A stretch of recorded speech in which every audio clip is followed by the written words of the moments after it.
Everyone, aton time diri sa DYBS or listening sa Real Time with Leah. So abyan ang aton nga topic for today, since nga gina-celebrate naton subong ang Hazards Month, no, or Safety and Hazards Month abyan. So pag-istoryahan naton ang safe and healthy working conditions diri sa Pilipinas, kag we are privileged today makaupod ang aton nga guest from the Department of Labor and Employment abyan. Nakaupod na ni siya naton before diri sa Real Time abyan. Gapasalamat kita subong naman nga sa iya nga time ginatag sa aton ang Senior Labor and Employment Officer kag Labor Inspector sang Department of Labor and Employment diri sa Negros Occidental abyan, si Engineer Vladimar Pantilio. Engineer Vladimar, good morning kag welcome gid sa Real Time. Good morning naman liwat ma'am, kag this is another opportunity naman sa aton, no, sa amon sa Department of Labor and Employment para mag-share naman sang knowledge regarding sa safety sa aton sa workplace. Sir Vladimar, good morning man sa aton mga tagpalamati. Gakalipay kami sir, kaupod ka naman namon today sir. Salamat gid sa imo nga time ginatag sa amon. Kamusta man dira sir, no, ang inyo trabaho today, no, sa Department of Labor? I believe nga damo kamo sa mga activities today. As of now, still man gyapon, no, fully function man gyapon ang aton nga Department of Labor and Employment despite nga subong grabe gid ang init. Actually galabot na ta, no, sa heat index na 41 degrees Celsius. But still willing gyapon kag ari gyapon magserbisyo ang Department of Labor sa mga taga Negros. Dire sa aton sa Negros Occidental Field Office. Salamat din sina nga update sir. So speaking sa nga may init nga panahon, mga working conditions bala naton bisan ang panahon sir, no, gaapekto sa aton nga trabaho, hindi lang sa mga eskwelahan but sa aton man nga mga frontliners. Oo. So sir, ano bala ang pwede mo ma-share sa amon subong sir, ang ano bala ang mga diretsyo sir or ang rights, no, sang isa ka empleyado to a safe and healthy workplace? So muna, no, ang gina-state sa aton nga nga Labor Code of the Philippines as a general provision that a worker has a right to a safe and healthy workplace. And as of now, since nga kainiton nato nga nagalabot na sa 41 degrees Celsius, one of the requirements in every establishment nga dapat mag-provide kita sang potable water sa aton nga mga workers, no.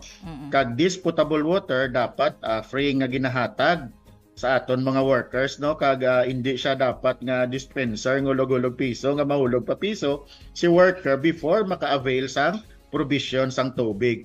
Kay subong nga kainiton dapat from time to time while we are in the workplace dapat gid nga mag-inom kita sang tubig kay para ma-dehydrate kita sa kay base blagulpi lang matingala lang ang mga upod mo nga ikaw nalipungan na or ano, especially if exposed kita sa sunrise, no. So importante gid, one of the important requirements in every establishment, especially this kainiton, nga dapat may provision sang potable water. And aside from that, damo pa actually sang sang requirements when it comes to the establishment sa aton nga occupational safety and standard, kag tanan ini nakalatag sa aton nga Department Order 198 series of 2018.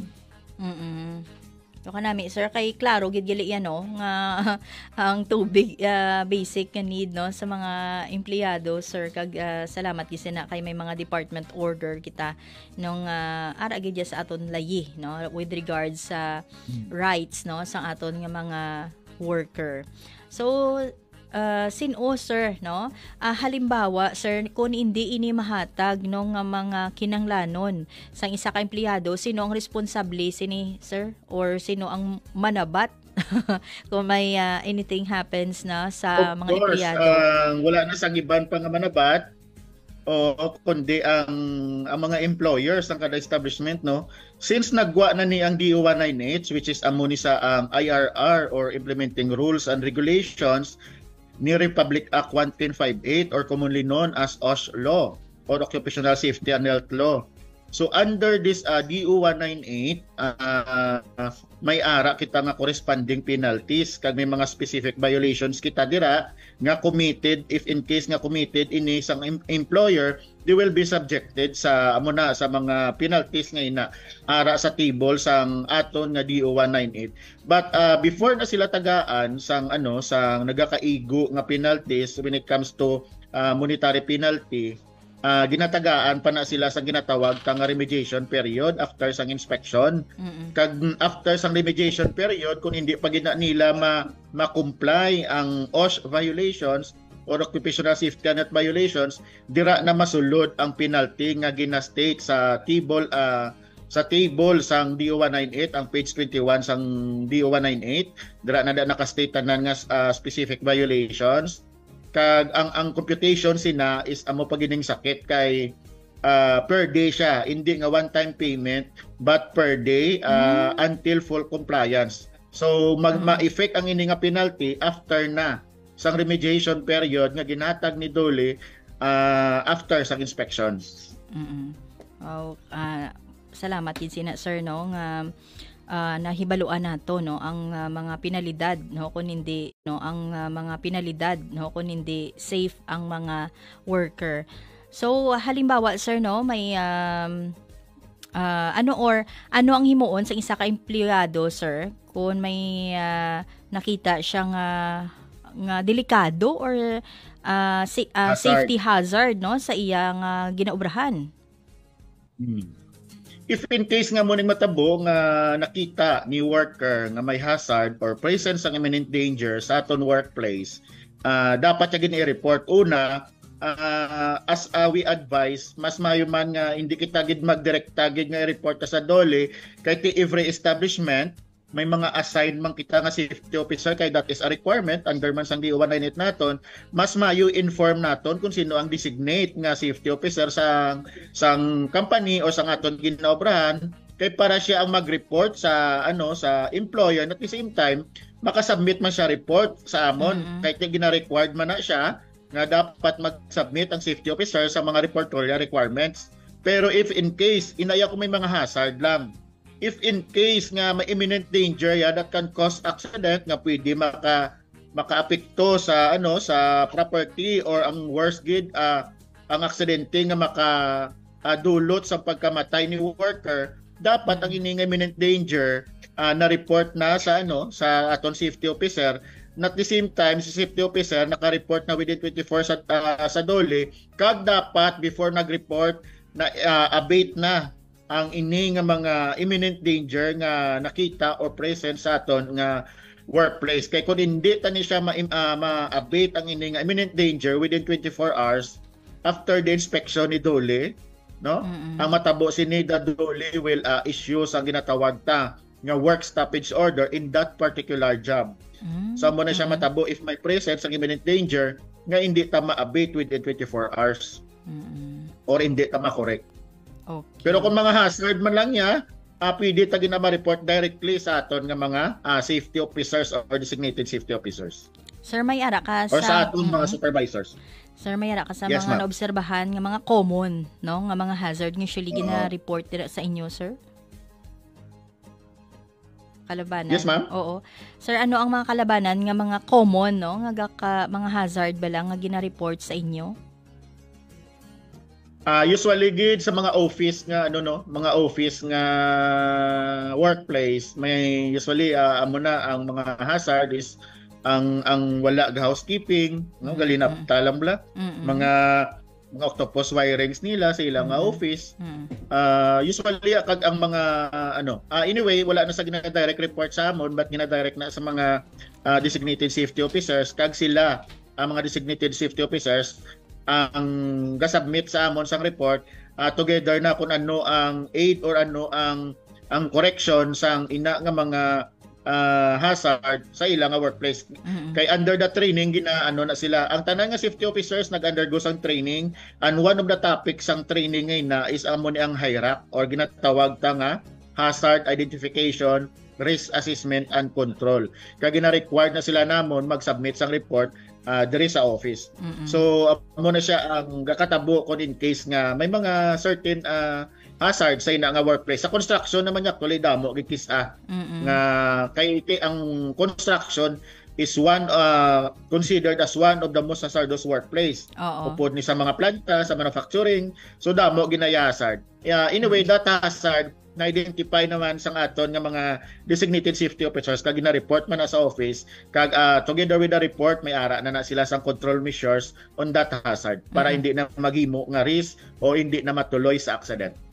Silingon sir, dako gigali ang bulig sa mga safety officer no sa kada company.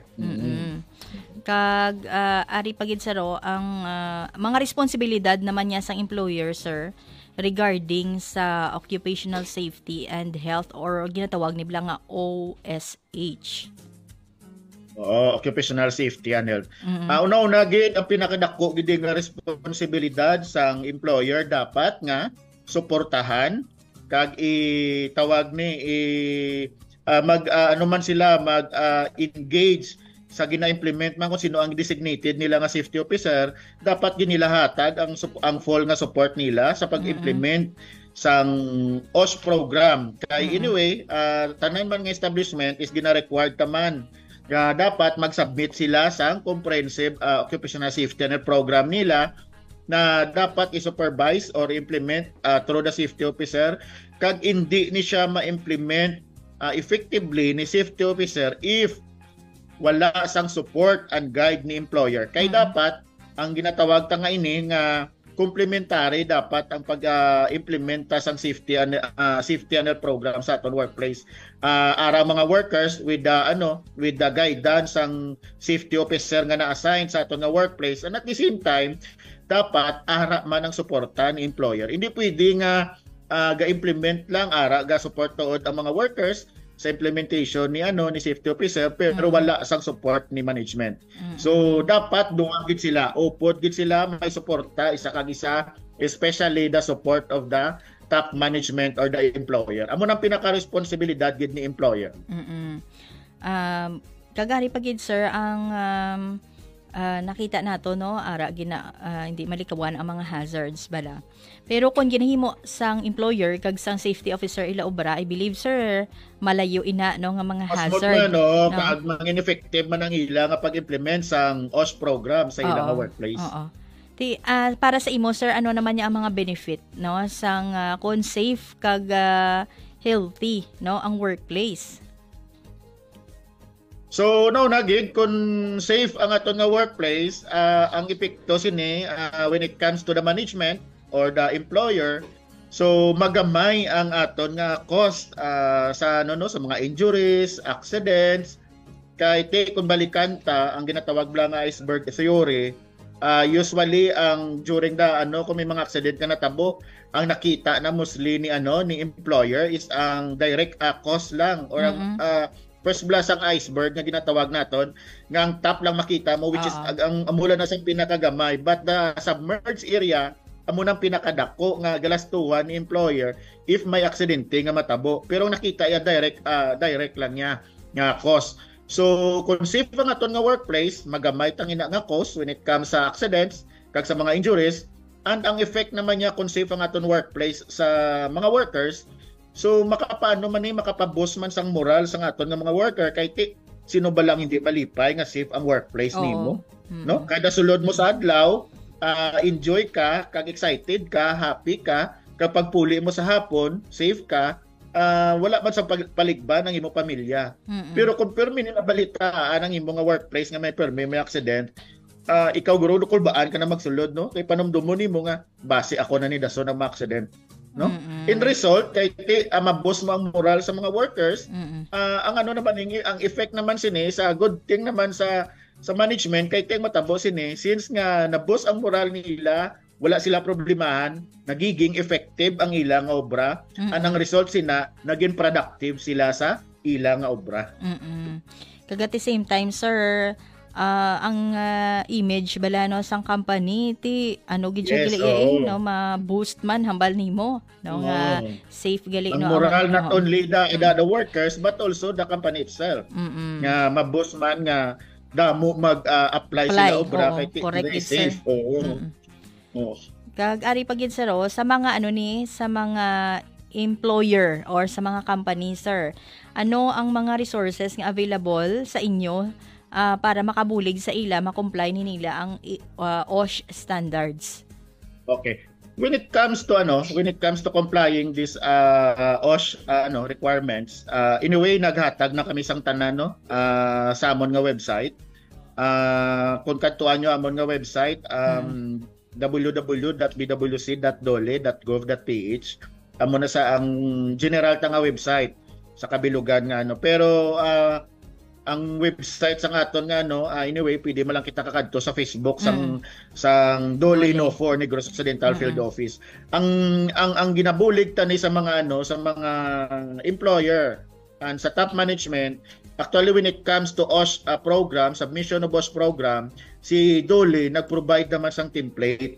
Ang template nga ini general template ni sa for the OSH program nga pwedeng gamiton or for the meantime for the compliance gamiton ni tawag ni employer, but see to it lang ni employer nga kung ano to mga naka-state nga provisions on that OSH program i-follow nila, apply sa ila nga mga establishment. And at the same time si man ara na da ang register of establishment naton nga form. Ang dapat lang obrahon ni employer, i-download ang ina nga form, submit sa office, attach ang mga requirements, naka-comply na. When it comes to the trainings naman, pwede ka-connect, ka-follow sa Facebook sang OSH, Occupational Safety and Health Center, REU6, amo ng OSH Region 6. Dira, naghahatag kita sa mga free trainings for safety officer. In fact, this coming April 15 to 19, may ara naman nga free training nga gina-offer ang OSH or ang OSH Region 6, cost training na sa Construction Occupational Safety and Health Training. Actually, halos tanan nga mga requirements daw ang in terms of forms and reporting or reportorial requirements ng mga forms, ginahatag na namon and can be downloaded na kay para makakomply ang every establishment. But on top of it, dapat ang every establishment may ara gid sila sang designated nga safety officer nila. Kung gina-required sila and pinaka-basic na designated safety officer and assigned first aider. Kag kung depende man sa number of workers kag present sang sang risk sa establishment, gina-required pagid na sila sa mga nurse naton, occupational dentist, occupational physician, depende na ang requirements sa presence of risk kag number of workers ang ina nga establishment. But ang pinaka-basic gid nga nga requirement is dapat may safety officer and first aiders. So, nami ginagali sir kay may guide ang mga company kag mga employer kung ano ang nagakadapat sa ilang company. Before kita mag-proceed sir, gina-invite naton ang mga viewers naton and listeners nga mag-message kamo diri, mag-interact paagi sa pag-text ng inyo nga mga pamangkot kanami sa mga ginadamo na kita natun-an kay Sir Vladimar Subong Abian with regards sa safe and healthy working conditions diri sa aton. Ari pagid sir, may ari diri sang comment bala Sir Vlad nga dapat ang company must be zero accident. Hambal ni Sir Joel Chan, ginagreet niya si Sherwin Hardeleza, safety officer sang DBI. Tita Virgie Salgado, good morning. Salamat gid. Tita Julieta Hurilia Charon Magallanes, salamat gid. Kagari pagid Sir Vladimar speaking sang OSH standards, ano ang matabo sir kung hindi ni ma-comply sang mga employer ang OSH standards? So anyway, as I mentioned kagina, after the inspection, kag may if in case nga may mga noted violations nga present sa inang establishment, the employer will be informed through sang issuance sang notice of results, and ginatagaan na sila sang remediation period. Ang remediation period nina once nga mag-lapse na, actually kung sa mga reportorial requirements, that is a 90 days remediation period. And after which, if hindi nila ma-comply ang ina nga noted OSH violations, dira na masulod ang mga penalties naton, corresponding penalties. Ambal ko na kagina sa page 21 sa aton DO 198, ara da naka-table ang mga penalties, So amo na kag ang penalties ngayon will be applicable or computed by a daily basis, no? Hindi siya nga one time lang nga nga payment, but kada adlaw amo na sang imo nga corresponding nga penalty until such time nga ma-fully comply mo na ang mga noted OS violations nga nag-reflect sa gin-issue sa imo nga notice of results. Okay. Kagari, sir, paano makareport, no, ang mga empleyado kung may mga violation or si anyone, no, kung may mga violation sa OSH standards? So anyway, when it comes to reporting, again, open man ang aton nga Facebook, ang sang Tulinofo, kagara man dang messenger. And at the same time, ang aton nga nga landline number, pwede man ka-report, 434-2219. But I suggest kung mag-report kita siguro mas maayo nga for documentation purposes, i-picturean naton kag i-send na lang sa email. May email man ang Duli Negros Occidental Field Office, may email man ang region. Kay once nga magsulod ang ini nga nga mga images sang kung may mga violations based sa isa ka establishment, ginapa-issue na sang ginatawag ta OSHI or OSH investigation. Or kung in case may reports ng accident investigation, no? Anyway, hindi ka mo magkabalaka kay ang under sa aton nga inspectorate nga nga procedure, even the anonymous concern or anonymous nga complaint ginakita na ni Dole kag ginatagaan na importansya kung nga complaint ginasubject na sa OSHI or OSH investigation for verification of the veracity sang sina nga OSH compliant nga report. Marami gid sina, sir, may idea, no, ang mga abyan kagari pagid, sir, speaking to Blacagina sang safety officer, may ari ni sila, sir, sang regular nga reporting or may ginasubmit ni dapat masubmit ang isa ka company paagi sa safety officer sang ila mga report? Yes, mas may ginanga pamangkot, no, kay ting iba naka-assign ng safety officer pero wala mag-submit reports. So one of the responsibilities ni designated safety officer is mag-submit sang reports regularly. Ano ni sa nga mga reports? Number 1, ang work accident illness report. No? Ang work accident illness report, may form naman itanan nga reports actually, may form na nga ginapagamit kita para amo na lang i-submit ni safety officer sa DOLE office. So ang WAIR or work accident illness report, gina-required ni sa nga mag-submit on or before the 28th day of the following month. No, amo nang ang deadline sang aton nga nga WAIR. But if in case may major accident or may fatal accident or may napatay nga worker sa workplace, dapat naka-report na si safety officer within 24 hours. Basta major accident or may napatay nga worker. 24 hours ang aton nga compliance or requirement nga mag-submit sang report. Kaya bako gani kagina, if makaligtaan tang ini nga mga reports, masulod na ang penalty naton kay gintagaan na kamo remediation period for submission of reports. Ang ikaduwa, may ara pagkikita nga monthly meetings report or quarterly meetings, no? May ara kita toolbox meeting nga usually ginaupod na lang sa WAIR, mag-submit on or before the 28th day of the following month. May ara man ta annual medical report, EMR, which is ginasubmit na siya on or before February 20, no? Kag ang naman, ang EEDR or annual exposure data report, ginasubmit na siya sa term pa lang annual, yearly man, on or before March 20 saya. So amo ni nga aton nga mga reports, no, WAIR, work accident illness report, aton nga toolbox meeting, ang aton nga safety and health committee reports, ang aton nga annual medical report kag annual exposure data reports. Amo ni sa mga reports nga may mga forms na nga gina-required ka nga i-submit ni safety officer or designated safety officer within the prescribed period sang submission. Pero usually, sir, naga-submit man ang mga company sa ilang mga report? Yes, tamo gid na-submit. Actually, ang sa kilid ko di gano damo na reports nga. Actually sa akon man nagakadto ang mga mga OS reports na ginasubmit diri sa office. May ara lang mga damo man nga wala ga submit. But in case nga may inspection na sila, ginagaidan man na sila nga para makasubmit sila sa mga reports. Hindi lang sila dapat maglapaw dito sa remediation period nga ginahambal naton kay sigurado mapinaltihan gid sila under sa DO 198. tandaan na nila ang 28th day to sir na mention mo, no? 28th day of the month. Monthly report, ma'am, ang year. Work accident illness report on or before the 28th day of the following month.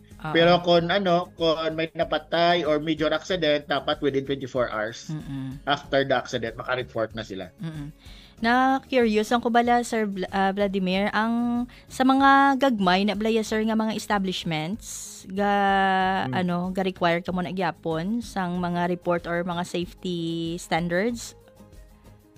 Yes, wala ta pili, ma'am. Required sila gyapon sa sang under sa OSH or Occupational Safety and Standard.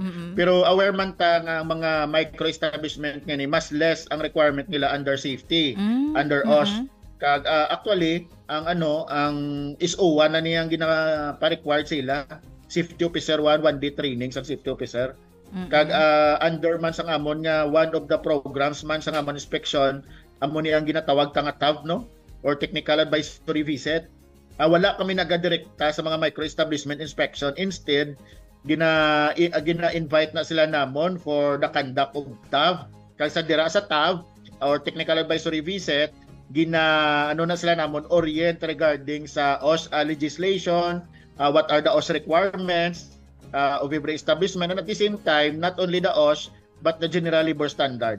So, do may special kami niya nga program para sa mga micro-establishment. Amo na ginatawag namon nga technical advisory visit.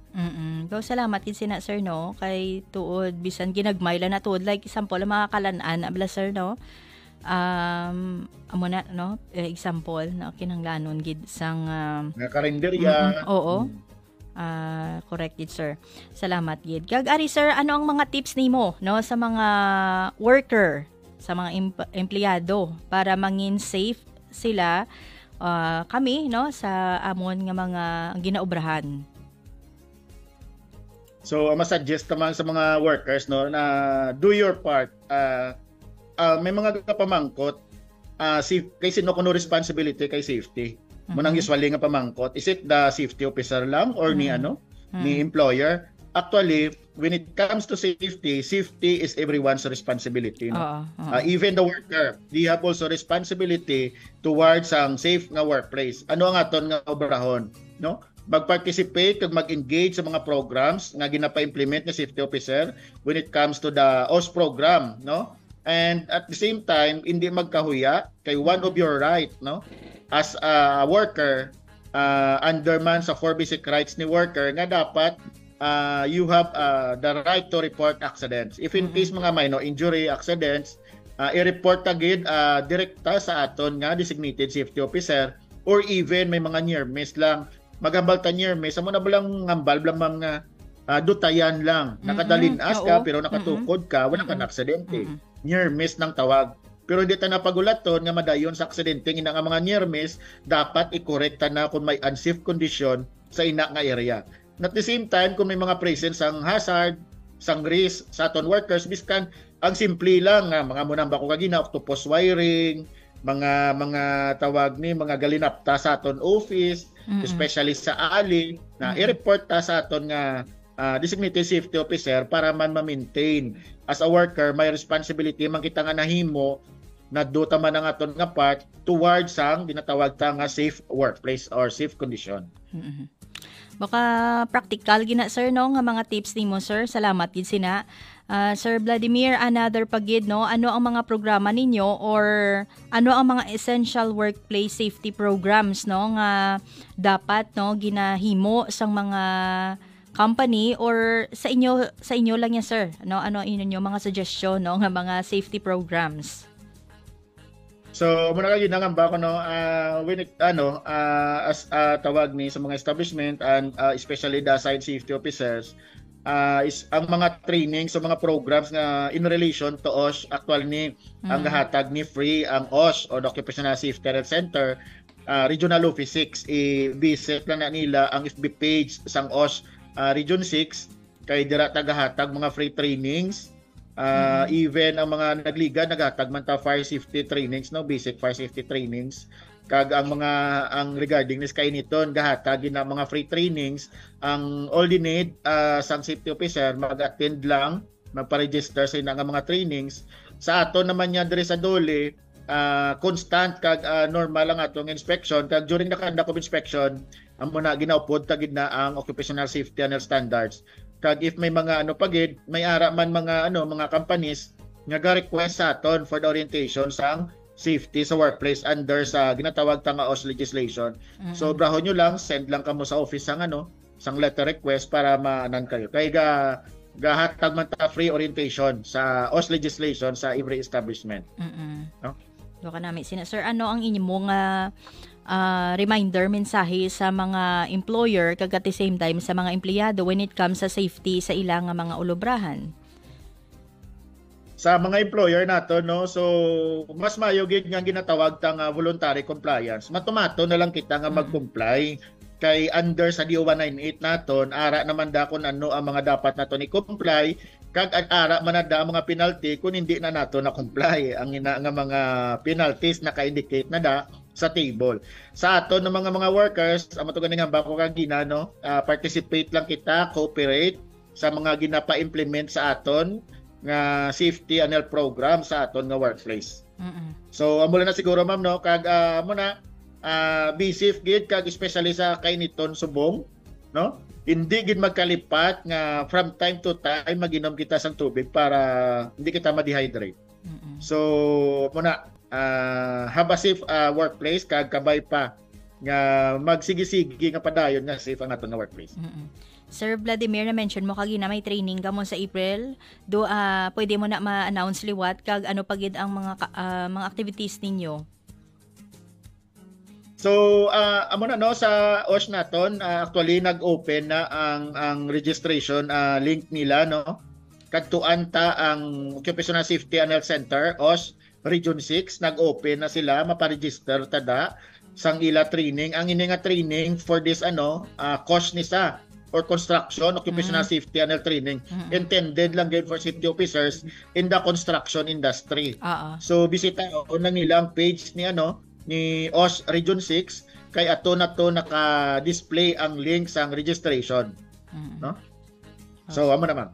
Okay, salamat kid Sir Vladimir sa imong mga insights, mga reminders, and at the same time mga tips nga ginhatag today sa amon. Damo gi kami sa natun-an sir kag magamit namon sa amon mga workplace kag God bless gid dira sa inyo man nga trabaho sa Department of Labor and Employment. God bless man sa inyo.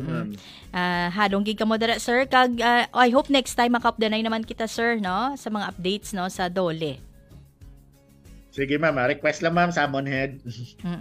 Salamat gid kag abyan salamat man sa imo nga pagpamati, pag-upod, kabay pa nga damo ka man sa mga natun-an, kag amoyad tong aton nga Senior Labor and Employment Officer kag Labor Inspector sang Department of Labor and Employment diri sa Negros Occidental, Engineer Vladimir Pantilio. Kag before kita mag-end, salamat man sir, you're welcome gid sir.